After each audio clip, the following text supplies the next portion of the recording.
4 dirt cheap SUVs nobody buys but perfect for senior drivers. Here's why. Walk into any senior living community parking lot and look past the shiny new Toyotas and Hondas. Off in the corner, you'll find an SUV nobody talks about anymore. Dusty, ignored, priced like it's already given up. And here's the thing nobody tells you. That ignored SUV might be the safest, most comfortable, easiest car your mom or dad will ever own. Maybe you're shopping for your mom. Maybe it's your dad who just won't slow down enough to admit he needs an easier car. Or maybe it's you, and you're tired of paying for features you'll never use. I've spent years helping families find the right car for an aging parent, and I'm going to tell you something that surprises almost everyone. The newest, shiniest SUV on the lot is usually the worst choice for an older driver. Too much screen, too many buttons, too many things that go wrong at exactly the wrong time. Today I'm counting down 4 dirt cheap SUVs that nobody is buying right now, and every single one of them was quietly built to be easier, safer, and more comfortable for an older driver than almost anything sold today. I'm saving the best one for last, because in my opinion, it's the single most underrated SUV a senior can buy right now. Let's get into it. If you believe reliability matters more than luxury, hit the like button, because that's exactly what this ranking is about. SUVs that actually make sense long term.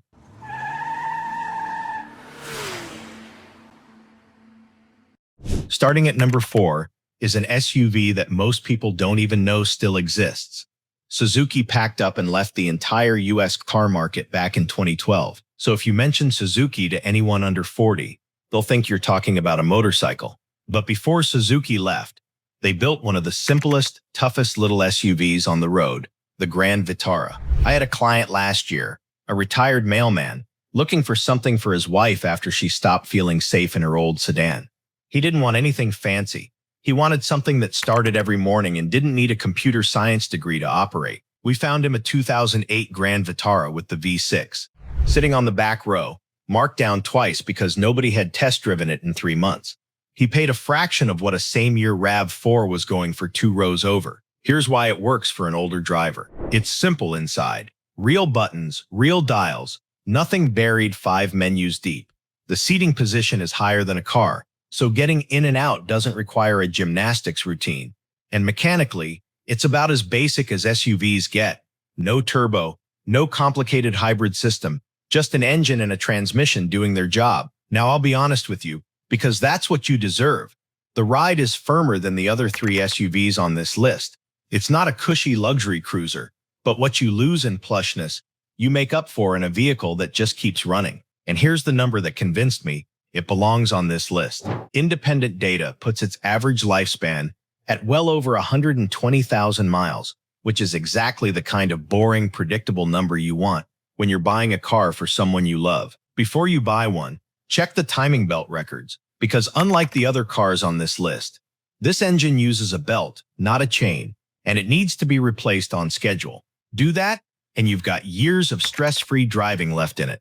Number 3, and this one's almost poetic, the Buick Rendezvous. Buick has spent decades being the butt of every "that's my grandpa's car" joke in America. And here's the twist nobody wants to admit.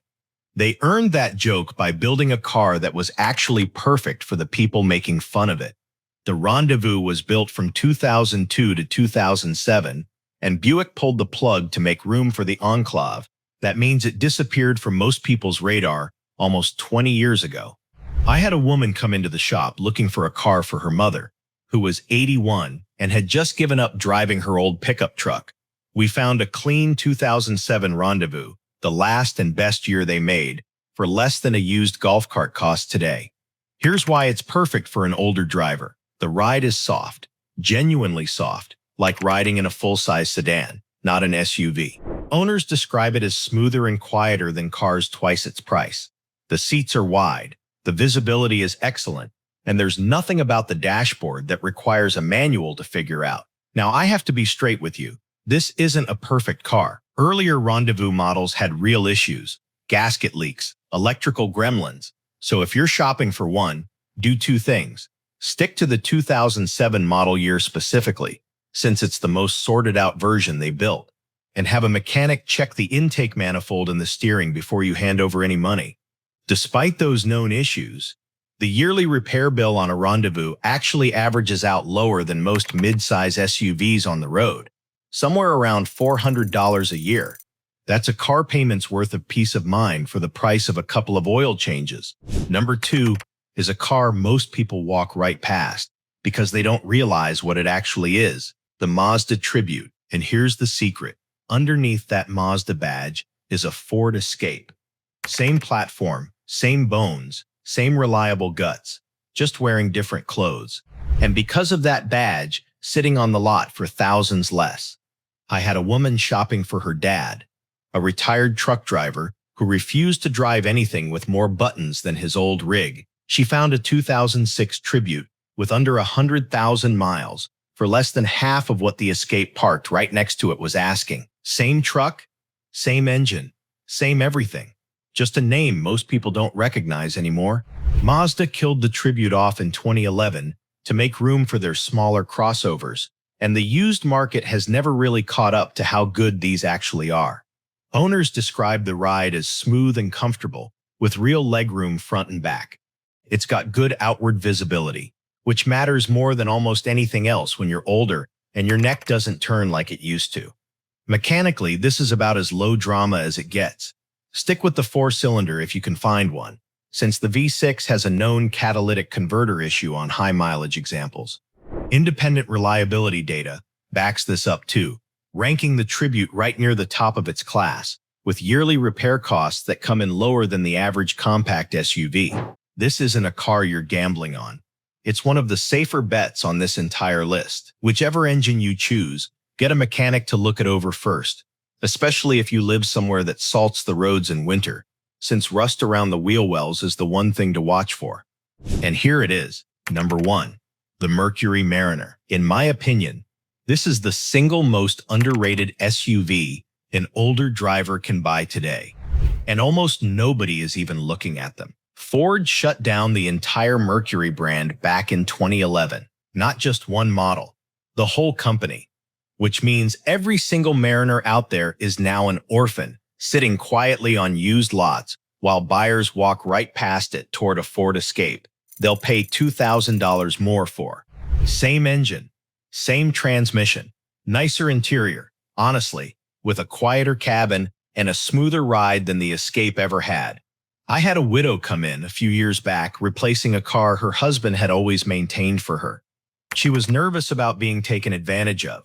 We found her a 2009 Mariner with the V6, low miles, priced like nobody wanted it, because nobody did. She's put almost nothing into that car since besides oil changes, and every time she calls to schedule one, she tells me how easy that car is to drive. That's the whole story with the Mariner.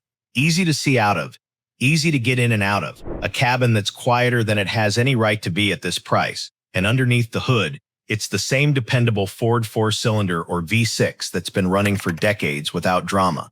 No turbo, no complicated technology pretending to be smart, just an engine that starts every morning. And the prices out there right now are almost embarrassing, with clean examples showing up for just a few $1,000s. Fold the back seats down, and you've got over 60 cubic feet of cargo space, plenty of room for a walker or a week's worth of groceries. If you're shopping for one, look for a well-kept example with service records, and don't be scared off by higher mileage. These things are built to run past 200,000 miles with nothing but basic care. Find a clean one, and you've got the most comfortable, most overlooked SUV on this entire list. So there you have it. 4 SUVs the market has completely forgotten about: the Suzuki Grand Vitara, the Buick Rendezvous, the Mazda Tribute, and the Mercury Mariner, sitting quietly at number 1. None of these are going to impress the neighbors. None of them have a giant touchscreen or a name anyone's heard in 15 years. Every one of them was built back when comfort and simplicity mattered more than how many screens you could fit on a dashboard. What they have is something a lot of new SUVs forgot how to build: simple, honest reliability at a price that actually makes sense for someone on a fixed income. So next time you're helping your mom, your dad, or yourself shop for a car, don't head straight for the newest thing on the lot. Walk to the back row. Look for the dusty one nobody's asked about. That might be exactly the car you need. If this helped you or someone you love, do me a favor and hit that subscribe button. I put out videos like this every week, breaking down the cars dealerships hope you'll overlook. Like this video if it helped, and I'll see you in the next one. Take care of the people you love, and make sure they're driving something that takes care of them right back.